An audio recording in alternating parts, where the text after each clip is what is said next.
internet, virtual reality, nanotechnology, possibly alien artifacts, all that and more. One image I carry of this thing, Art, is those mirrored balls they hang in dance clubs that send scintillations racing around the walls. Well, the scintillations are distortions of the thing.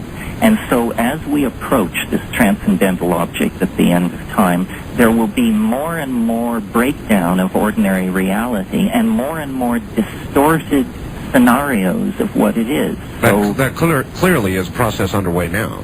Yes, and everyone is, through their own fears, religious training, hopes, they're trying to project.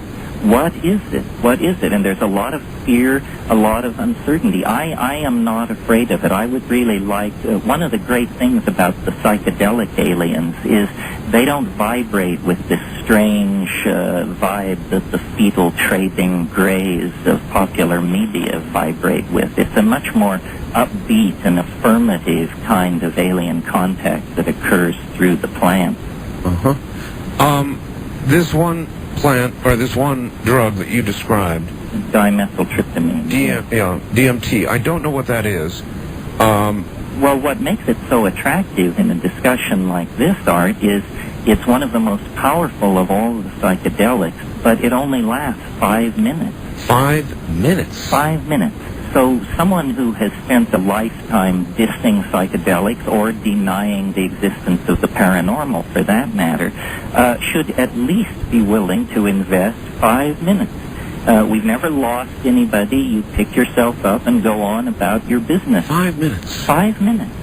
The effects, could you describe them to much of my audience that I know can recall the effects of LSD or various mushrooms? It's very different. Very different, huh? Well, LSD is a kind of psychological self-examination and strange thought processes and insights. What happens with DMT is there is the unmistakable feeling of having gone to a place. In other words, it comes on in about 15 seconds. And suddenly you're in a place. And this place is full of what I call self-dribbling, jeweled basketballs that are intelligent in some sense. They're like badly trained Rottweilers. They come bounding forward, and what they're doing in there is they're conducting some kind of a language lesson because they speak.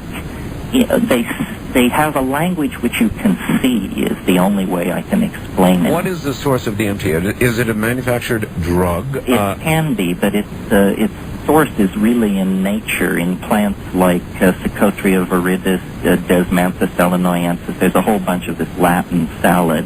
Most of these are South American plants, but every ecosystem on Earth has DMT sources in it. In fact, the human brain naturally produces DMT. Why? We don't know, but I'd say there's a strong clue.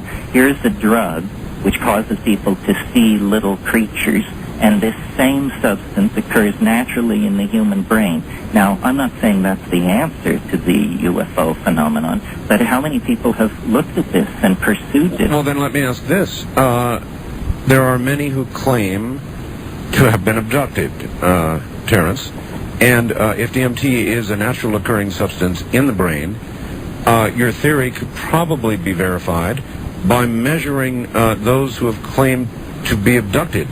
Would such a measurement scientifically be possible? Well, the problem is, you recall I said it only lasts 5 minutes. So unusual amounts of it in the body are very quickly brought down to baseline. It's one of the most transient drugs in the body ever observed. So, and an interesting thing about it, Art, is when they measure its presence, they look at human cerebrospinal fluid, and they've discovered that it reaches its greatest concentration there between 3 and 4 in the morning. Well, that's when people are doing the intense REM dreaming.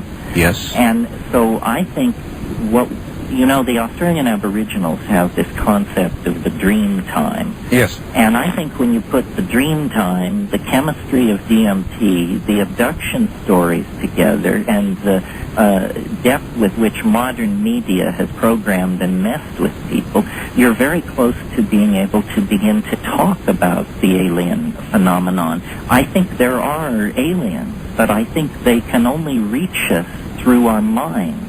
They don't cross the universe in ships of titanium. They don't even project holograms of themselves into the desert air. They come through the human mind. And if you look at the human mind, in all cultures and in all times and places, except Western Europe and a few intellectuals in the past few hundred years, the human mind has always been haunted by sprites, gnomes, nixies, elves. Yes.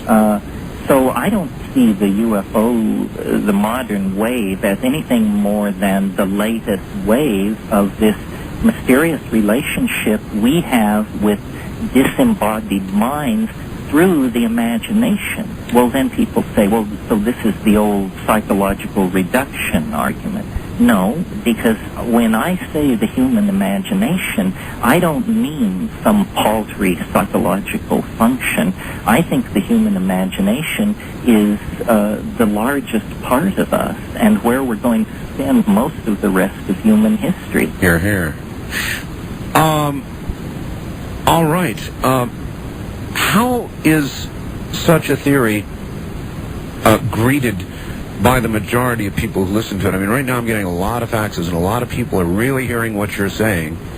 Even though you've got to listen very carefully, they're hearing what you're saying, Terence, and a lot of them are agreeing with you. But there's going to be a big body of very violent disagreement, too, isn't there?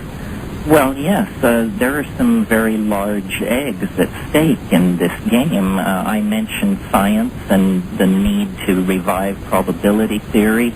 There's a lot of vested interest in certain versions of what the UFO phenomenon is.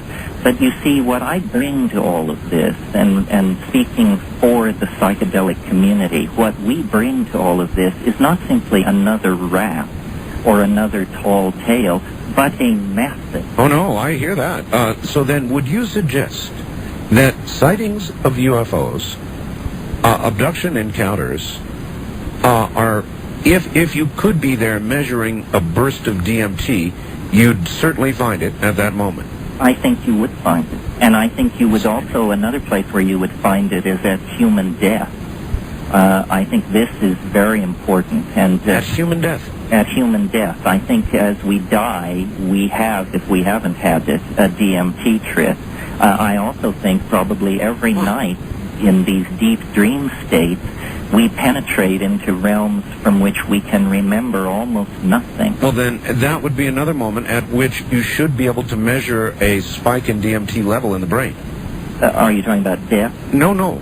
Yes. I'm talking about both instances you cited, REM sleep, deep REM sleep, and the moment of death. Well, it's been confirmed in deep REM. Doing this kind of research on dying people, you have a lot of ethical questions. I understand. But you're saying it has been confirmed? Do you know where? In deep sleep? No. In what institution there has been confirmation of this? Well, at the University of Mississippi a few years ago, a team led by a guy named Christian, all those papers are in the literature, and in fact, anyone interested in this should just search DMT on the internet, and they may have never heard of it, but they will be astonished. Well, I've never heard of it, but your chain of logic is making sense to me now.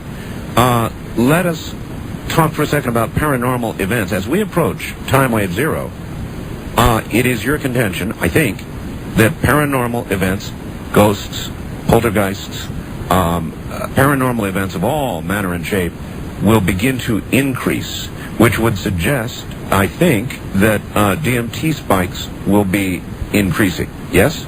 It's a way of putting it, and certainly DMT is becoming more known in society. And there's almost a fad now of locating plants in one's environment and extracting this stuff and getting enough out to actually hit the money. Yeah, do we have laws against it yet, by the way? I guess I'd ask, huh? Well, it's an interesting situation. Here it is, a human neurotransmitter. Every single one of us has it in our body. And yes, this is among the most illegal substances. It figures. It figures, doesn't it? Yeah, it does. Figures. It's the catch-22. We're all holding ours. Well, the way things are going, we'll probably all be tossed in the pokey for it. We'll have little roadside stops and DMT measuring devices. Well, I think this was Adam's fall.